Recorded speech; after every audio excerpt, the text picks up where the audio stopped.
So as I was preparing for this sermon over the last week and longer, I kept thinking about how this was going to be at the end of Reformation, just a couple of days.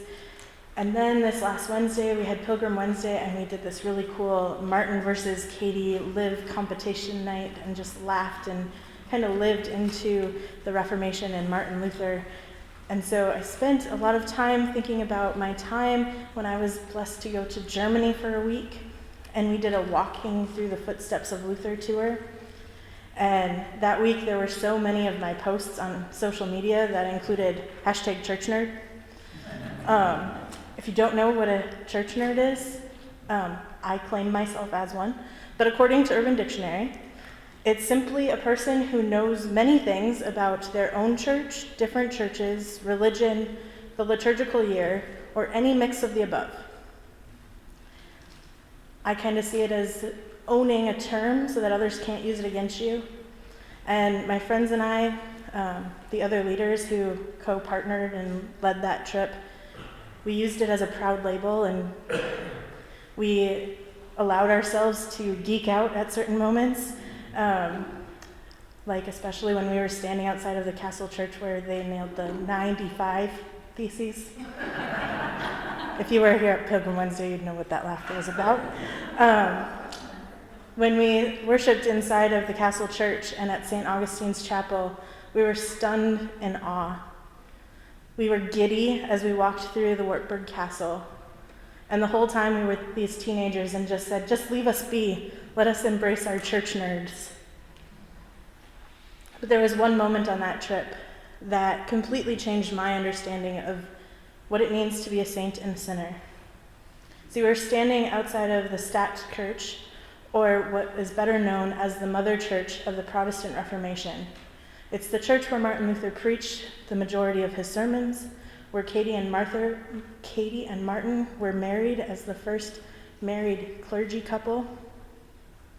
And our tour guide stopped us, and she pointed high up at the building and said, "That is an anti-Semitic carving that has been here since long before the Holocaust.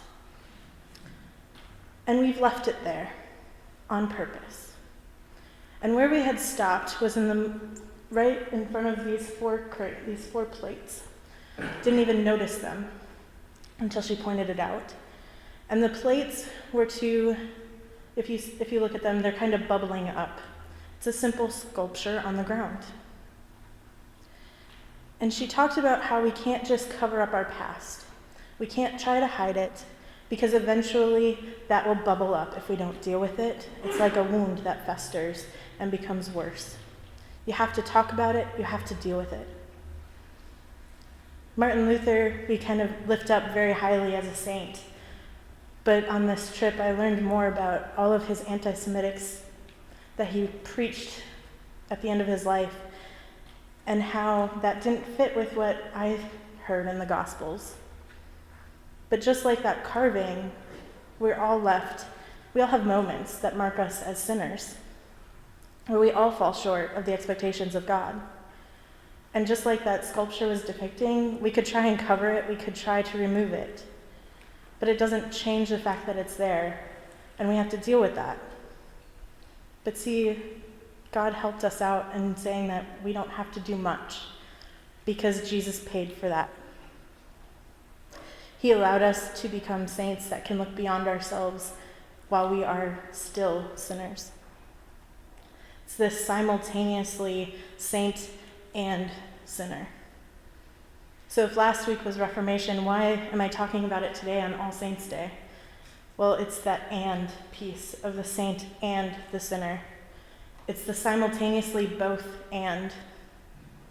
So how can these two seemingly opposites be held within each of us simultaneously? In the beginning of the gospel reading in Luke today, we heard Jesus talking to his disciples. Earlier, it says that it wasn't just the 12 that we know about, but it was a large crowd. And he starts talking about those who should feel blessed and those who should feel woe. This kind of points back to the Matthew passage where it's all the blessings. And as I kind of dug into this a little bit more, it wasn't that it was an either-or message, kind of like how people who speak a lot to different groups of people have like a canned thing, right? They have their messages that they can tailor as they go along.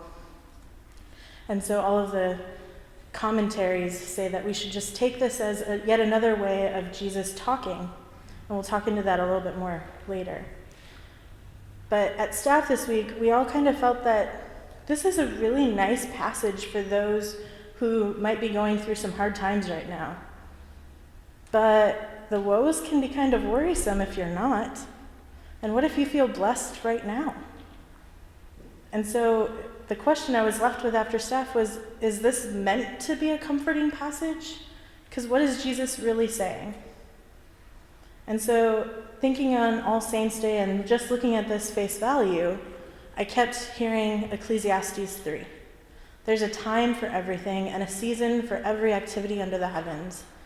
A time to be born and a time to die, a time to kill and a time to heal, a time to weep and a time to laugh, a time to mourn, a time to dance. And again, there was that and. There wasn't an either or. There wasn't dancing or mourning. It was mourning and dancing. Last May, my papa, my dad's brother-in-law, passed away. Everything happened on Friday evening. It was May 17th.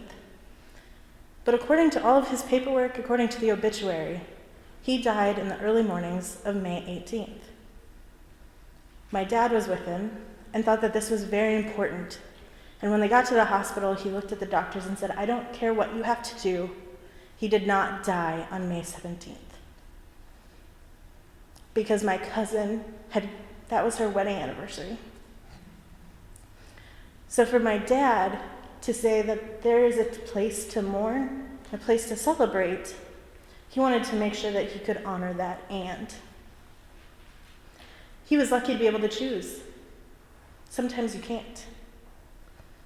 Yesterday, my dad had another loss in our family. It was his sister-in-law's brother. And it was also his very good friend since he was a teenager. And he couldn't even call me and my brother last week to tell us. And he had my cousin call. And so I waited a week. I really need to talk to my dad. How's he doing? And when he finally answered the phone, I said, "Dad, thank you. I'm so glad I get to hear from you." And his first words were, "Finally able to think of the good times and smile in the midst of my tears." And as we talked, it was apparent so much that he was still struggling with his grief and the loss of this friend and brother. And yet he was still laughing and telling stories of all the trouble they got into as teenagers. I saw a whole new side of my dad. And I was thinking about this as I've also been reading a book by Nadia Bolz-Weber called Shameless. And there's a quote in there that just I just felt that fit so perfectly.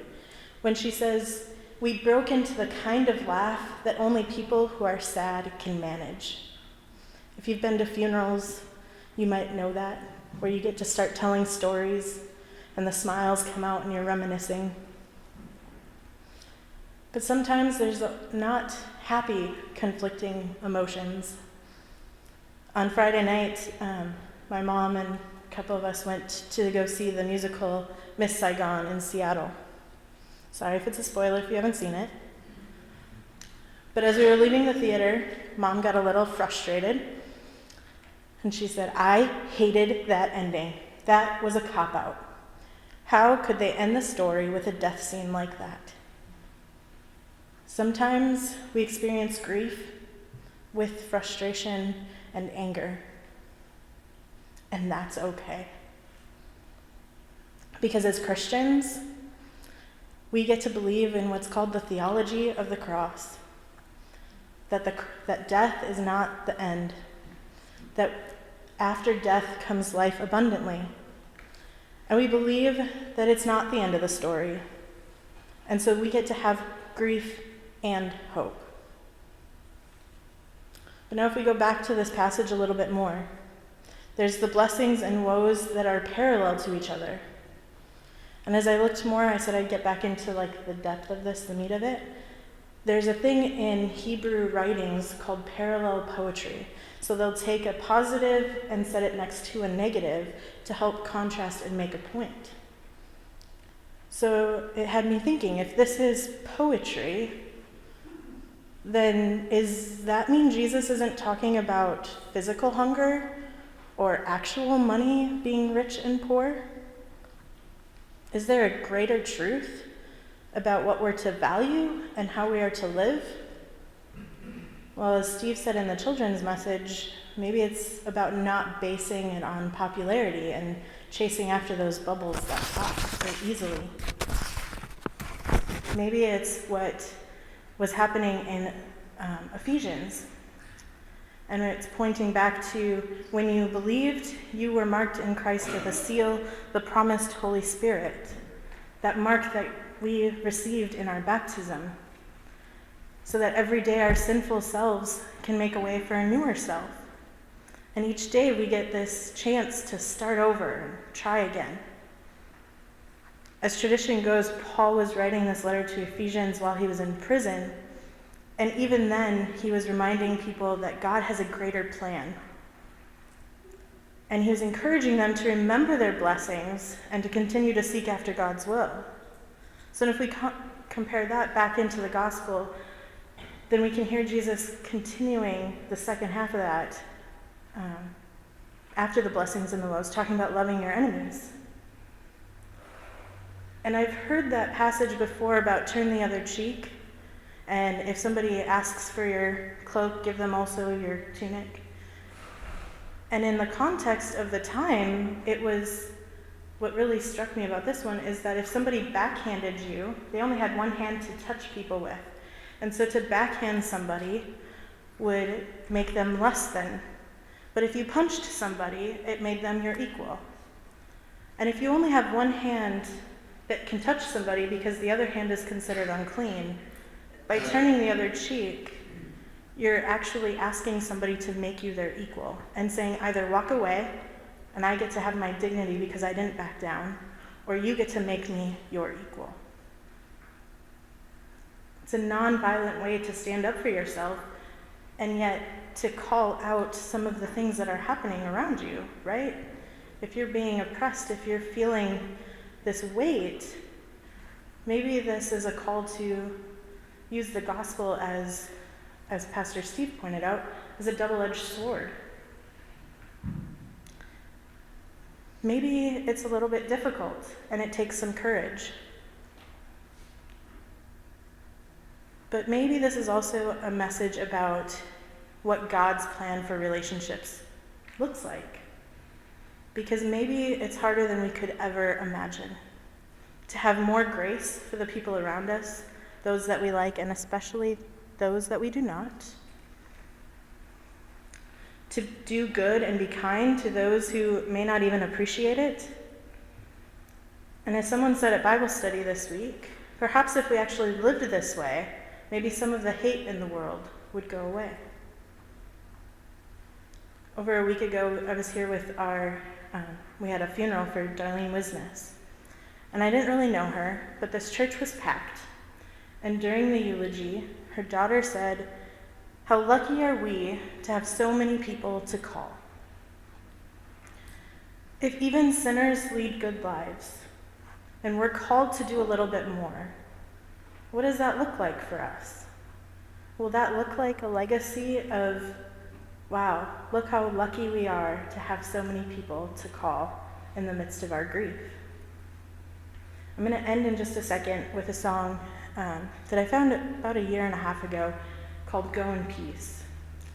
And as the song plays, I leave you with some questions to ponder. What would it look like if you were a church nerd? What are some of the ands that you are called to live into right now?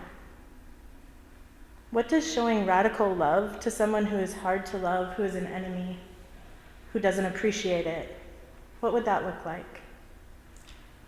What's maybe a baby step of pushing yourself beyond your comfort zone in living out God's plan for relationships look like for you? If those are too hard, who are some of the saints that you can look to that have led the way for you? And in what ways will you remember the grace of Christ that you have been given?